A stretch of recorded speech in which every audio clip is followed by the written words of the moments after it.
वहां लाके state sponsor rights 3 दिन के बाद हुए। आप उस सिख राइट्स की बात करते हो? अरे क्या गलत, ये रिकॉर्ड है। बता रही हूँ, मैं रिकॉर्ड बता रही हूँ। क्या बताओगे? अब आप मेरा आपका भाषण मैंने सुन लिया, अब मैं आपको डिटेल देता हूँ। अब मैं डिटेल देती हूँ आपको। आप डेट्स बताइए। अरे डिटेल, डेट के साथ डिटेल देती हूँ मैं। झूठ बोलते हैं आप, झूठ बोलते हैं। 2002 अरे I'll tell you, के सेवकों को भी जलाया, फिर रहीम के बंदों को मरवाया। राम के नाम पे राजनीति करते हो। राम सेवकों को बचाने की जिम्मेवारी आपके मुख्यमंत्री की नहीं थी। मैं उसके बाद रहीम के बंदों को जलाना, जरा बोलिए। दोनों बात आप करते हो। उनकी भी बात सुन लेते हैं। डेट्स भी देना।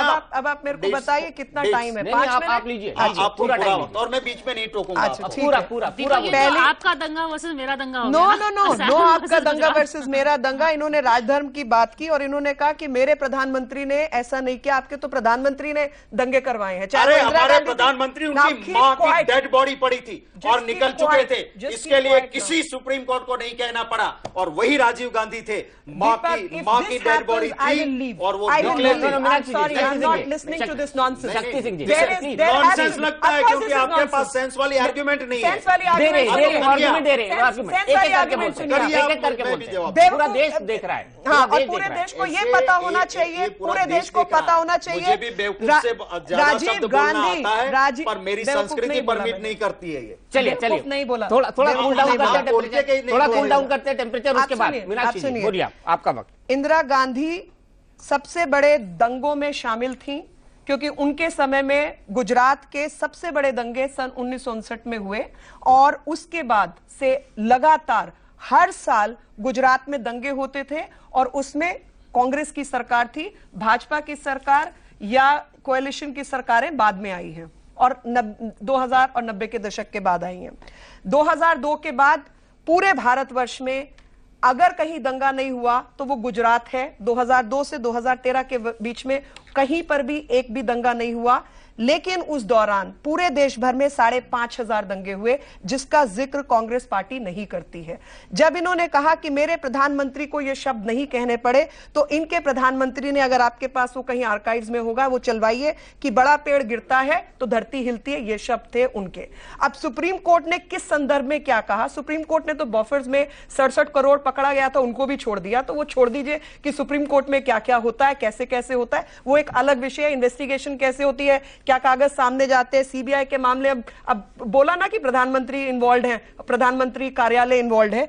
तो इस तरीके की तमाम चीजें कि अगर कोई जज जैसे बैठे हैं, क्या मानसिकता रखते हैं, उसके आधार पे कुछ चीजें बोली जाती है। लेकिन सुप्रीम कोर्ट ने आज तक किसी मामले में गुजरात के मुख्यमंत्री के खिलाफ एक भी वचन नहीं दिया, बल्कि जो एसआईटी की रिपोर्ट है, मेरे पास भी है ये गुजरात पर सुप्रीम कोर्ट ये आपके पास सुप्रीम कोर्ट का नहीं है, ये आपके पास रिपोर्ट है जो कि डाउनलोडेड रिपोर्ट है किसी अखबार की। और आपके आज की अखबार की रिपोर्ट देखिए, आज मैं अखबार का नाम नहीं लेना चाहती क्योंकि दूसरे चैनल पे हूं, जिसने कहा कि मुसलमानों से टैक्स लिया जा रहा है, जबकि वो झूठी रिपोर्ट है। असलियत में मॉल के अंदर एंट्री टैक्स लगाया मॉल वाले ने कि जो जाएगा उसको देना है, चाहे हिंदू हो चाहे मुसलमान हो। लेकिन वो टोपी लगाए हुए लोगों की तस्वीर छाप के इस तरीके से खबरें बनती हैं, वो आप भी जानते हैं, मैं भी जानती हूँ। लेकिन ईद के दिन हुआ, ईद के दिन। I'm sorry, he could have done it on Diwali, but he did not.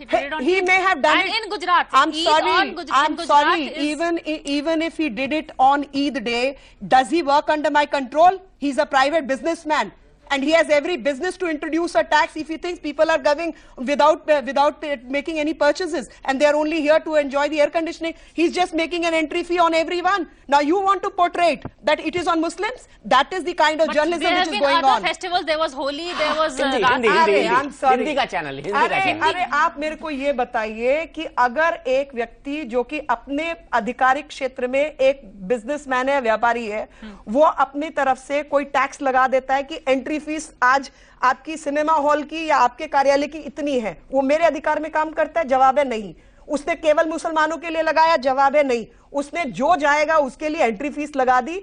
उसने ईद का दिन चुना या दिवाली का चुनता, वो उसकी राय है। और हम चलिए, लेकिन बहस हमारी बहस है कि किस तरीके की रिपोर्टिंग हो रही है, बहस है किस तरीके की रिपोर्टिंग है। आपने पूछा राजधर्म, अब मैं आपको राजधर्म के सिलसिले बताती हूँ। पहला सिलसिला तो ये है कि जब तक कांग्रेस की सरकार वहां थी हर साल दंगे हुए, एक भी साल ऐसा नहीं है जिसमें दंगा नहीं हुआ। मैं कहता हूं, मैं भी मंत्री था, हर साल क्या कहते हो? 1992 में बाबरी। अब इनको कहिए चुप रहेंगे।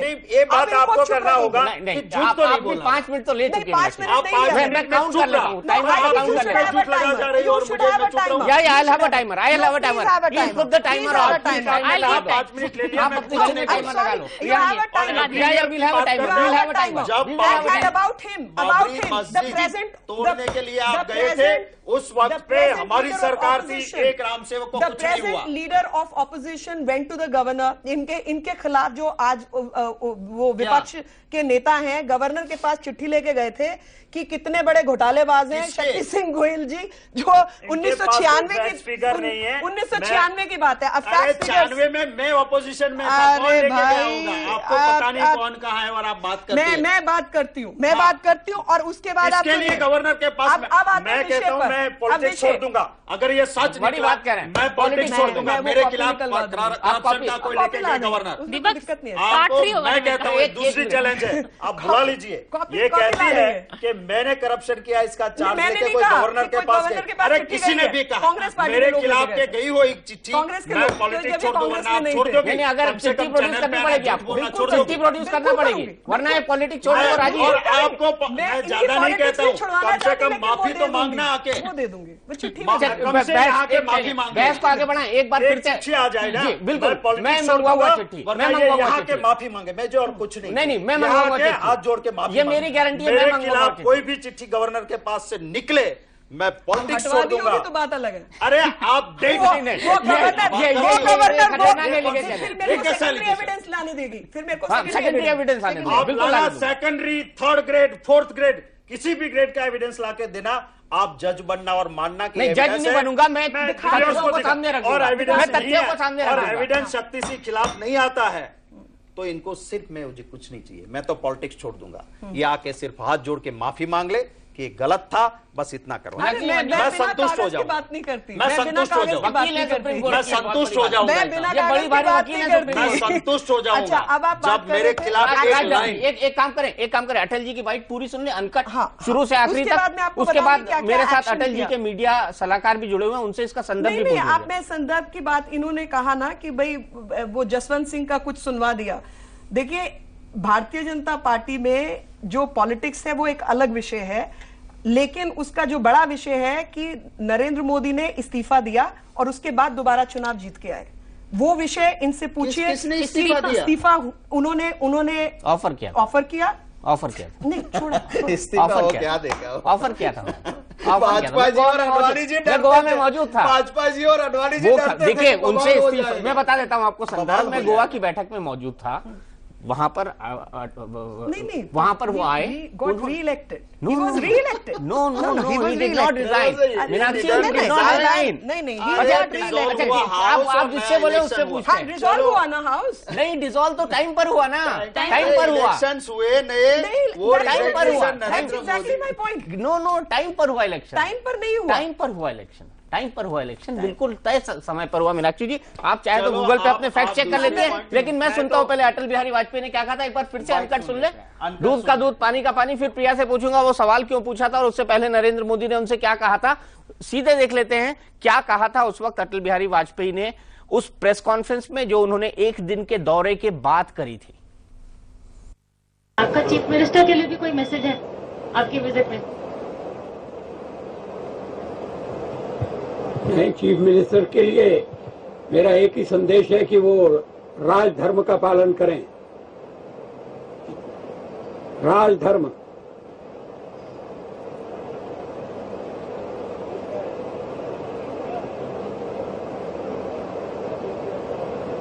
ये शब्द काफी सार्थक है।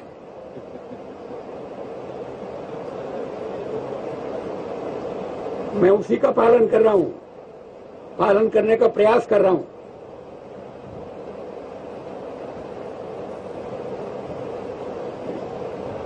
राजा के लिए, शासक के लिए प्रजा में भेद नहीं हो सकता, न जन्म के आधार पर, न जाति के आधार पर, न संप्रदाय के आधार पर। हम भी वही कर रहे हैं साहब। मुझे विश्वास है कि नरेंद्र भाई यही कर रहे हैं।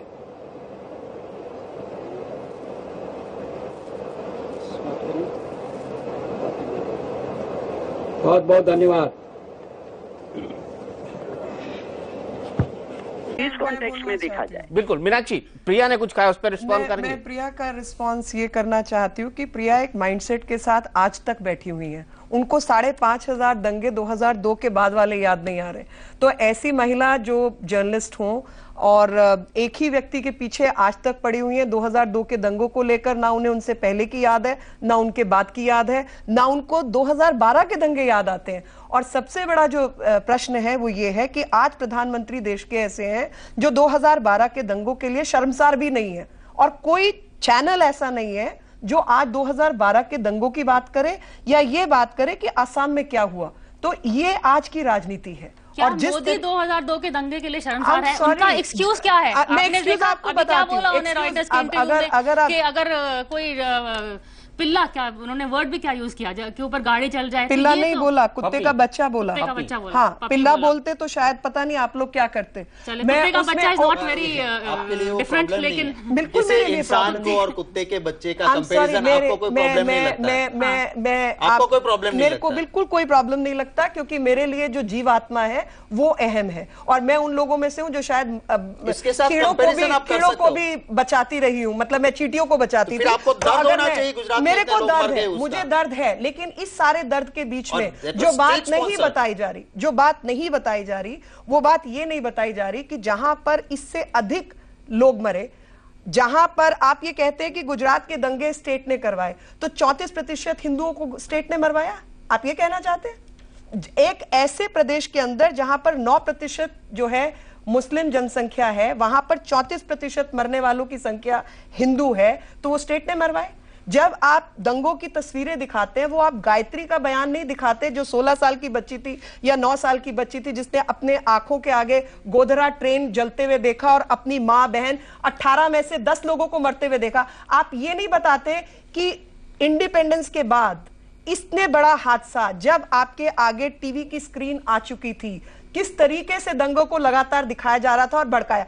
एक बात और आई कि वो परेड की गई सुबह 4:30 बजे, 4:20 अर्ली मॉर्निंग, जिसको बिल्कुल सुबह पौ ढलने वाली, फूटने वाली, उस समय पर चलिए क्लॉक चला लेते हैं, देख लेते हैं कितना टाइम कौन बोल रहा है, कितना टाइम कौन बोल रहा है, क्लॉक चला लेते हैं। मीनाक्षी जी कंटिन्यू करिए।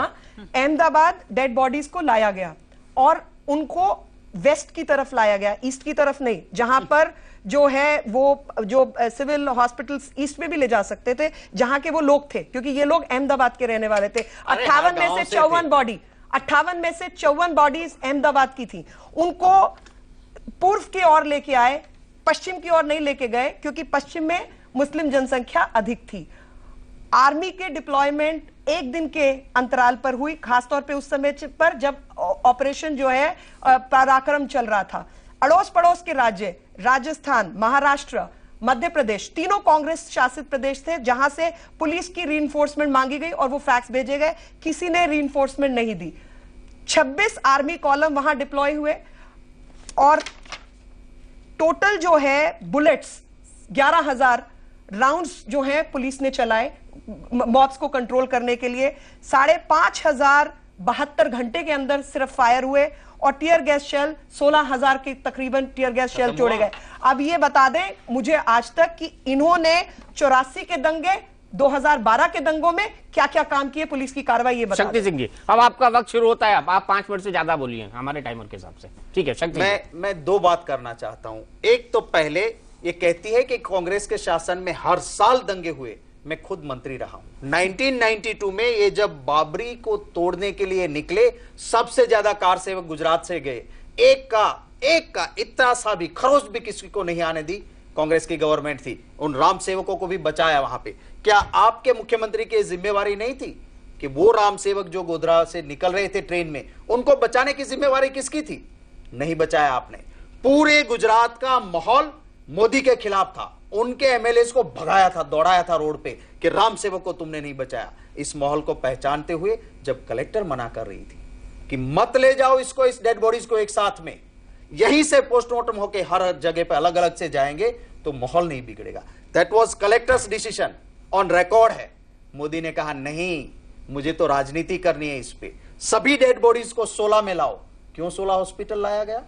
एक जगह लाके उसकी प्रदर्शनी करके, फिर पहले राम के सेवकों को जलवाया, फिर रहीम के बंदों को जलवाया और डिवाइड करके सोसाइटी को, वोट बैंक की पॉलिटिक्स की। 3 दिन तक, ये मैं आपको डेट्स के साथ कह सकता हूं, 3 दिन तक गुजरात में कोई दंगा नहीं हुआ था। सिख राइट्स के वक्त जब मैं नहीं गलत कर रहा था, सेम नहीं कर रहा था, आप बोल रही थी 27 फरवरी 2002 ट्रेन जलाई थी, कुछ नहीं हुआ था, डेड बॉडीज लाए गए। 1 तारीख के बाद गुजरात में दंगों की शुरुआत हुई, तब तक दंगा नहीं हुआ था। विधानसभा में ऑन रिकॉर्ड राजधर्म नहीं निभाया। मोदी का भाषण खुद एक प्रोवोकिंग भाषण था। जब इंदिरा जी की डेथ से पहले आईबी की रिपोर्ट थी कि इंदिरा जी आपकी सिक्योरिटी में सिख को मत रखो, वो इंदिरा गांधी थी, मर्द थी, उन्होंने कहा नहीं, मजहब के नाम पे मैं मेरी सिक्योरिटी से सिख को नहीं हटाऊंगी। वो वही इंदिरा गांधी थी जिसने इतना काम किया। आज मोदी के पास एक मुसलमान को फर्कने भी देते हुआ। मैं आगे एक कदम और कहना चाहता हूं कि वो वही गुजरात के अंदर दंगों के बाद जो सिचुएशन हुई है, बात करते हो आप डेवलपमेंट की, बात करते हो उस वक्त की। हर इलेक्शन में जब इलेक्शन नजदीक आता है, किस नाम पे वोट मांगा जाता है? गुजरात में डेवलपमेंट पे वोट नहीं मांगा जाता है। वहां पे मियां मुशर्रफ, वहां पे अफजल गुरु को फांसी, वहां पे आतंकवाद। और होता क्या है? मेरे पास कैग की रिपोर्ट है, मैं आपको दूंगा और मैं चाहूंगा मीनाक्षी जी को भी कॉपी दूंगा और आप टीवी की चैनल पे दिखाइए।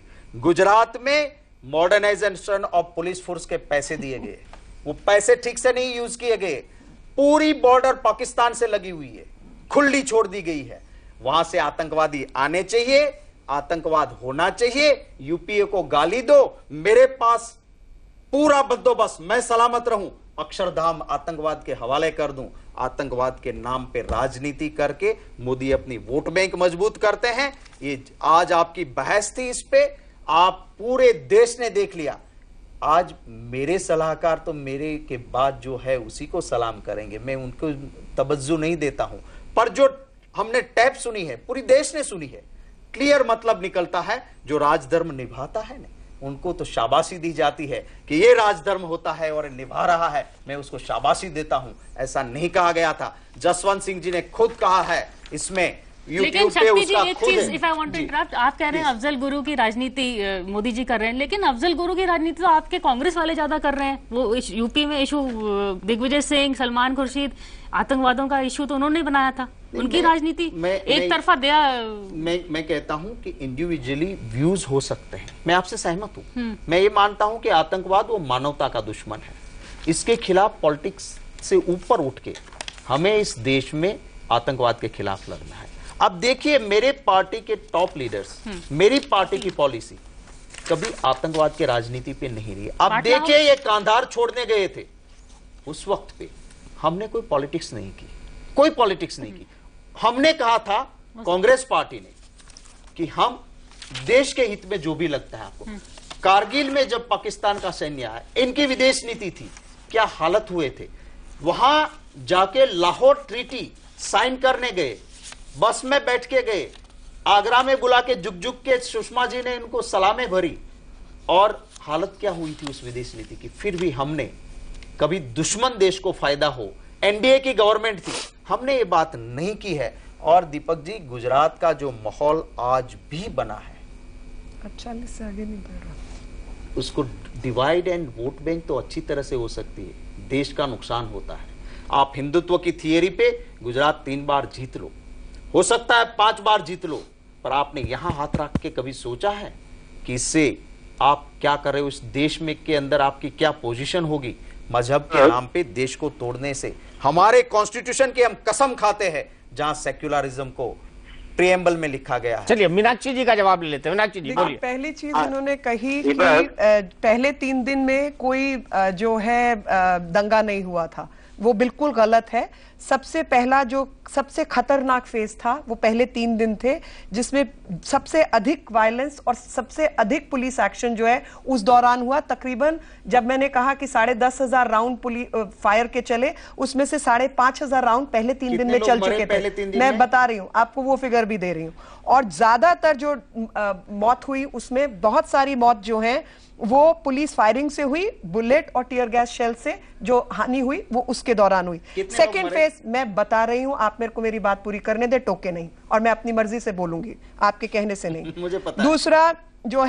दूसरा फेज शुरू हुआ मार्च के अंदर, सेकेंड वीक ऑफ मार्च, दूसरे हफ्ते से, जहां पर ऑर्गेनाइज जो है पुलिस जो वो था उसको ऑर्गेनाइज क्राइम को कंट्रोल कर लिया था। तो किसी फेज में कहीं छुटपुट उस तरीके की दुर्घटना हुई और वही उस तरीके की। तीसरा फेज जो बाकी तमाम गुजरात में हुआ, वहां पर नॉर्मलसी वापस आ गई थी, बहुत सारे हज यात्री और तमाम लोग वापस भी आए। बच्चों के इम्तिहान, अगर आपको पता हो मार्च अप्रैल का महीना जो इम्तिहान का महीना है, तो इम्तिहान रोकने के लिए जो इनकी स्पॉन्सर्ड एनजीओज हैं उन्होंने बहुत कोशिशें की। हाईकोर्ट वाईकोर्ट गए कि एग्जाम्स को आप रोक दीजिए, पोस्टपोन कर दीजिए, ये वो कोर्ट्स ने उनके खिलाफ, इनकी स्पॉन्सर्ड है क्योंकि वो ऑन रिकॉर्ड जो तमाम लोग हैं उन्होंने ये कहा है, अगर आप दोनों परमिट करेंगे मैं टाइम भी बढ़ा दूंगा। नहीं, उन्होंने ये कहा है इन्हीं के कुछ फेवरेट लोग कि हमें कांग्रेस से तीस्ता है कि हमें कांग्रेस से पैसा मिलता है और हमको सीपीआई की गवर्नमेंट से भी मिलता है, और वो एक रिकॉर्डेड टीवी इंटरव्यू में कहा है। क्योंकि एशियन एज में एक पेज पैसा देते हैं, वो एक पेज के एडवर्टाइजमेंट छप रहे थे, तो सबने पूछा कि एनजीओ के पास इतना पैसा कहां से आता है, तो उन्होंने बोला कांग्रेस सरकार देती है। पर हमने ऑन रिकॉर्ड, ये रिकॉर्डेड इंटरव्यू है, मैं ऐसे नहीं बोल रही, रिकॉर्डेड इंटरव्यू है, सीपीआई में बोला है। मेरे को अच्छा, चौथा फेज था अप्रैल का, जो कि अधिकतर पीसफुल था, जहां तक एरियाज जो उस समय शांतिपूर्ण रहे। 163 जो पुलिस स्टेशन है वो अफेक्टेड थे, 469 टोटल पुलिस स्टेशन है, जिसमें से 163 जो है वो अफेक्ट हुए, बाकी सब पीसफुल थे। 7 डिस्ट्रिक्ट्स अफेक्टेड थे 25 में से, यानी 25 बाकी जो है वहां पे शांतिपूर्ण माहौल था, बावजूद इसके कि इतना बड़ा हादसा हुआ था। और लगातार ये कहना कि गुजरात जल रहा है, ये हो रहा है, वो हो रहा है, तो सौराष्ट्र और जो दक्षिण गुजरात है वहां पर पूर्ण शांति थी, एक भी छोटा से छोटा, बड़े से बड़ा हादसा वहां नहीं हुआ। और उसी दौरान अगर आप बात करें, जो मैं बात कर रही थी राजधर्म वाली, 6,000 हज यात्री अपने घर लौटे इस दौरान। शिवरात्रि, मुहर्रम, होली, सब चीजें मनाई गई, पूरे राज्य में मनाई गई। इलेक्शन हुए जिसमें 1,650 गांव की पंचायत जो हैं उनके इलेक्शन हुए मार्च और अप्रैल के दौरान, सब शांतिपूर्ण था। बोर्ड के एग्जाम हुए, बैंक की ऑपरेशंस हुई।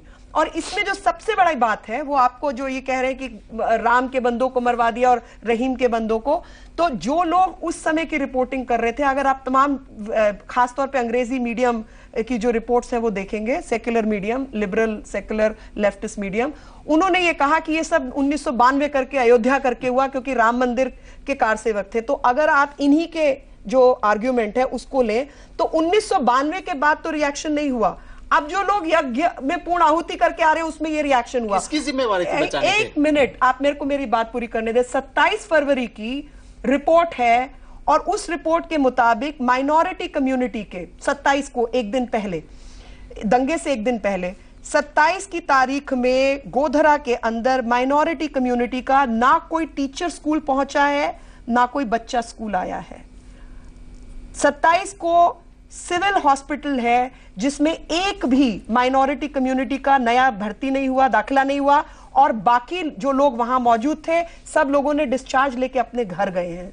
तो ये दंगे ऑर्गेनाइज थे और इसमें हाजी पानवाला जो कि कांग्रेसी कार्यकर्ता था, ऐसे तमाम कार्यकर्ता कांग्रेसी थे जो हाजी पानवाला तो भागा हुआ है, जिसकी आज भी आप सीबीआई की वेबसाइट पे जाकर आप उसका वो निकाल सकते हैं कि उसके खिलाफ वारंट है और वो यहां से भागा हुआ है। वो इंटरनेट मतलब इंटरपोल का मामला है। नहीं, मैं खाली लास्ट 10 सेकंड बचे आपके, 5 मिनट में हमने टाइमर लगा रखा है। तो मैं उसमें सिर्फ आपको ये बताना चाह रही हूं कि ये कांग्रेस की ही अपनी साजिश थी लगातार जो मीडिया में तमाम बातें उस दौरान फैलाई गई, जो आज तक फैला रहे हैं, 2002 से 2013 के बीच में एक दंगा नहीं हुआ, उसकी बात नहीं कर रहे। शक्ति सिंह जी, मैं पहली बात तो ये करता हूं कि बहुत एक सेकंड, अशोक टंडन जी जुड़े हुए हैं, आपके जवाब के बाद में उनके पास जाऊंगा, उनकी तरफ से कुछ पॉइंट ऐड होना है वाजपेयी जी की तरफ से। जी, मेरी पहली बात तो ये है कि जो बात मीनाक्षी जी ने कही उसी के आधार पर कह दूं मैं। वो कहते हैं कि वो प्री प्लान था, 27 को कोई अस्पताल नहीं गया माइनॉरिटी का, कोई स्कूल नहीं गया। तो आपके बहोश मुख्यमंत्री क्या कर रहे थे उस वक्त पे? आपकी सेंट्रल आईबी ने कहा था, आपकी स्टेट की आईबी ने कहा था कि कार सेवक जाता है, और आप कहते हो कि 20। तो आपकी सरकार क्या जलसे मार रही थी? या सरकार चाहती थी कि करने दो, होने दो, थोड़े राम सेवक मरेंगे तो ही मेरी वोट बैंक मजबूत होगी, क्योंकि गुजरात में मैं हार रहा हूं। मोदी टेक ओवर करने के बाद 3 असेंबली के बाई इलेक्शन हुए, जो तीनों बीजेपी के एमएलए मरे थे, जगह खाली हुई थी, उसमें से 2 हमने कांग्रेस ने जीत लिए थे। सभी कॉर्पोरेशंस, राजकोट, अहमदाबाद, हमारे मेयर जीत के आ रहे थे। तो डिवाइड करना गुजरात को जरूरी था। राम सेवक मरते हैं तो मरने दो, उसको बचाने की जरूरत नहीं है। फिर इसी नाम को लेके मैं निकालूंगा गौरव यात्रा और रहीम के बंदों को जलाऊंगा, फिर हिंदुओं को डराऊंगा कि मैं हिंदू हृदय सम्राट तब तक हूं, तब तक तुम सलामत हो, इलेक्शन में वोट दो, वरना सलामत तुम्हारी बेटी नहीं है। वो करके वोट बैंक की राजनीति करके ये कर रहे थे, इसलिए वाजपेयी जी को भी कहना पड़ा था कि राजधर्म निभाओ। कोई ऐसे नहीं कहेगा। मैं अशोक टंडन जी से भी विनती करता हूं कि यहां पर हम अगर हाथ रख के देखेंगे, मैं हिंदू हूं, मैंने वो राइट्स देखे हैं, पर मैं एक इंसान हूं, और मेरा हिंदू धर्म कहता है कि चींटी काटती है उसको भी खाना खाने के लिए दो। मैं हिंदुस्तानी पहला हूं, और मैं इसलिए मुझे दर्द हो रहा है कि ये राजनीति, मैं मीनाक्षी जी से भी कहता हूं और बीजेपी से भी कहता हूं कि कॉन्स्टिट्यूट असेंबली की जो बहस हुई थी उसको देख ले। बहुत सोच समझ के हमारे देश को सभी जाति, सभी धर्मों को साथ लेके चलने की सीख दी गई थी। क्या हुआ? सौराष्ट्र में दंगे नहीं हुए कहते हैं, क्यों नहीं हुए? भावनगर में 380 बच्चे जल जाते। राहुल शर्मा नाम का एक आईपीएस अफसर था, 7 दिन पहले भावनगर में आया था, दंगे हो रहे थे, खुद जान पे खेल के गया राहुल शर्मा वहां पे। उन्होंने 382 बच्चों को बचाया, that is on record. Advani ji आए भावनगर में, सबके सामने उनको बधाई दी, और 7 दिन में राहुल शर्मा को भावनगर से उठा लिया। आज तक उसको परेशान करते हैं मोदी, आज तक। ऐसे कितने आईपीएस अफसर हैं जिन्होंने इंडिपेंडेंट काम किया है। ये कांग्रेस की बात करते हैं, राइट्स हुए, जिसका भी नाम निकला है कांग्रेस ने उसको टिकट नहीं दी है। मोदी ने माया कोडनानी को राइट्स में आने के बावजूद टिकट तो दी, मिनिस्टर बनाया, आज जेल में बैठी हुई है। एक बंदा जो खनन माफियागिरी में, चोरी में, ट्रायल कोर्ट उसको कहती है कि आप जिम्मेवार हो, इंप्रिजनमेंट हो जाती है 3 साल से ज्यादा की, वो आज मंत्री बैठा हुआ है। 420 करोड़ परसोत्तम सोलंकी ने खाया है। हाईकोर्ट कहती है कि एफआईआर फाइल करो, एफआईआर दर्ज होती है। यहां पवन बंसल जी के भांजे के खिलाफ कुछ होता है, पार्लियामेंट नहीं चलती है कि भांजे का नाम आया, मामा रिजाइन कर दे। मॉरल बेस पे यहाँ पे रेजिग्नेशन। चलिए हम दूसरे मुद्दे पे moral and Modi never travel together, so उसकी मॉरल एंड मोदी नेवर फायदा निकलेगा। चलिए बहुत बहुत शुक्रिया। अब आप दोनों इस बहस को जारी रखना चाहेंगे या खत्म करना चाहेंगे? मैं सिर्फ एक डाटा दे के खत्म करना चाहती हूँ 1 मिनट में। हाँ ठीक है। हाँ, 1959, 1985, 1986, 1987, 1990, 1992, 93 और लिस्ट चलती जा रही है। ये तमाम दंगे हुए 440 1970 से, मैं उससे पहले की गिन भी नहीं रही हूं। और तमाम दंगे कांग्रेस शासित प्रदेशों में हुए, महाराष्ट्र, असम, आंध्र प्रदेश, आप जहां मर्जी गिन लीजिए। आज तक एक भी कन्विक्शन नहीं हुआ, एक भी कन्विक्शन नहीं हुआ। और जहां पर कन्विक्शंस हुए, कोर्ट्स ने काम किया, वहां की जो लोकल सरकार और लोकल पुलिस एडमिनिस्ट्रेशन है उसने काम किया। तो ये क्रेडिट देते सुप्रीम कोर्ट को। सुप्रीम कोर्ट ने एसआईटी बनाई जिसमें मात्र 8 केसेस गए हैं, जबकि 1000 केसेस हैं जिनके ऊपर वहां की पुलिस ने काम किया। वहां की जो जुडिशरी है, जो ट्रायल कोर्ट की, वो राज्य सरकार के नीचे होती है, जिसने ये काम किया, उनको क्रेडिट नहीं देते। 2002 से 2013 तक शांति रही, उसका कोई जिक्र नहीं करता। और बावजूद उसके कि उस दौरान 2008 में अक्षरधाम हुआ, आईबी की कुछ रिपोर्ट्स आई, कुछ काम हुए, उन सब में हर जगह ये लोग राजनीति करते हैं, यहां तक कि गृह मंत्रालय अपने एफिडेविट्स भी बदल देता है। पर ये थोड़ी कि एक दंगा हुआ था उसके बाद दंगे नहीं हुए तो he should get a clean good performance, PAT on the back थोड़ी मिलना। जो दंगा 2000 में हुआ उसके बाद करवाते हैं, नहीं चाहते नहीं। अरे वाह, मतलब पैट ऑन द बैक उस आदमी को मत दो। डूइंग हिज जॉब कि दंगे नहीं होने चाहिए तो नॉर्मल होना चाहिए, उसके लिए क्यों आप शाबाशी दे रहे हैं? नहीं, आप उनको शाबाशी मत दो, उसको बचाया नहीं, उसके जिम्मेवार तो मानो, उसको लताड़ते रहो, लेकिन जहां पर दंगे हुए उनका जिक्र मत करो। ये बेईमानी है, ये बेईमानी है। शक्ति सिंह, मैं सिर्फ एक मिनट में मैं मेरी बात खत्म करूंगा। मैं पहले ये कहता हूं कि गुजरात के अलावा बहुत जगह दंगे हुए, कहीं स्टेट स्पॉन्सर राइट्स नहीं थे, और जो भी सरकार उसके बाद आई, किसी सरकार से अपने स्टेट से बाहर ले जाओ, ये केस आपके स्टेट में नहीं चलेगा, बेस्ट बेकरी महाराष्ट्र में चलेगा। सुप्रीम कोर्ट को अगर ऐसा कहना पड़ा हो, मैं मानता हूं इतना ही काफी है कि राजधर्म आज भी नहीं निभाते हैं, टोपी पहनाते हैं, पहनते नहीं हैं। ये वही इंसान है। मुझे बताइए इतने दंगों में कि दंगे के जिम्मेवार को किसी पॉलिटिकल पार्टी ने मंत्री बनाया हो, और बैठे हुए मंत्री कन्विक्टेड, अरे कन्विक्टेड है आपका मतलब मंत्री। आप बयान देंगे, आप लोगों को मरवाएंगे, नहीं बोलता आपके था, खिलाफ आप केस नहीं बनेगा। खुद पढ़ी ना, कन्विक्टेड, जिसको आपने मंत्री बनाया वो उसको कन्विक्ट किया कोर्ट ने। और आखिर में दीपक जी मैं कहता हूं कि इन्होंने कहा है कि मेरे खिलाफ मैंने करप्शन किया, ऐसी कोई चिट्ठी गवर्नर हाउस में गई थी।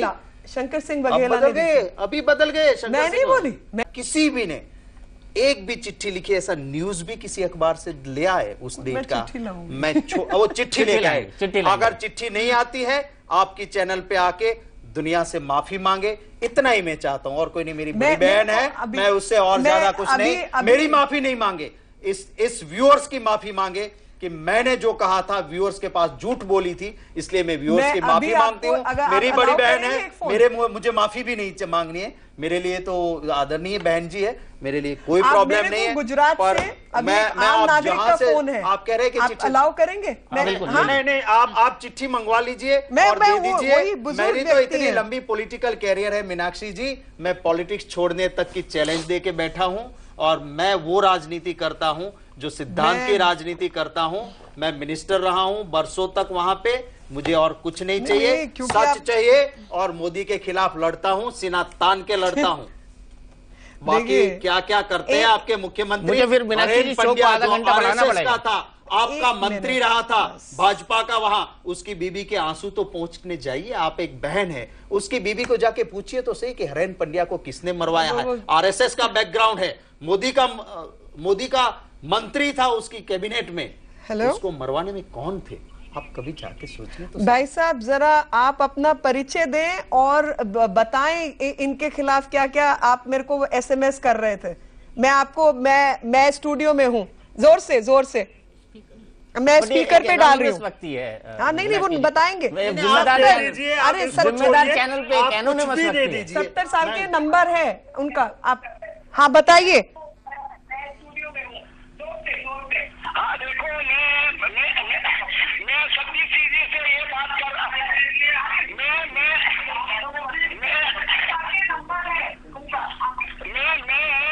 मैं सच्ची चीजें से ये बात कर रहा हूँ कि शंकर जी वाघेला के अगेंस्ट में आपने राज्यपाल जी को एक आवेदन पत्र दिया था। इसमें लिखा था कि शंकर जी वाघेला की सरकार, राष्ट्रीय जनता पार्टी की सरकार बेईमान है और इसको सस्पेंड किया जाए।